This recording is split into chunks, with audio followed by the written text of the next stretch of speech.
Hey there, loves. So today's lunch is a Philly-inspired salmon cheesesteak wrap. I'm gonna bless that fish down first by washing it up, sprinkling it with some of my favorite seasonings.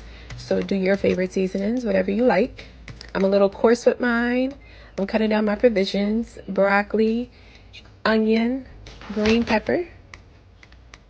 Sauteing them up in the pan first. Bam, they're out. Fish is going in the same pan. Go ahead and flip that fish real quick. You want to make sure that your fish is not overcooked. While that's getting ready, we're going to get our wraps and our cheese ready. I like dairy-free cheese and carb-balanced spinach wraps. And we're just going to break that fish up. Notice how it's still pink in the center because we're going to steam it up later. Add your provisions back in. Place your cheese on top. I like being generous with the cheese because it's dairy-free, so I can cheat.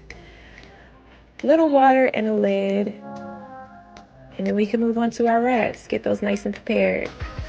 So I have avocado oil in a cast iron pan. We're going to flip those wraps over a few times just to make sure they're a little sturdy, so that way they can hold our filling without cracking.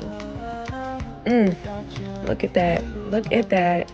We got salmon, we got cheese, we got broccoli, we got peppers, we got onions, we got seasonings, we got love in a pan. Now go ahead and place that onto your wrap. That scoop is a little bit too big for that wrap, but I promise you my roll game is better than my wrap game, so don't even worry about it. Cut it right down the center so it's easier for you to eat. I like to dip mine in some ketchup or some sriracha ketchup, maybe even some honey mustard. But tap into these wraps, these spinach wraps with salmon and broccoli. Oh my gosh, Philly inspired, healthy.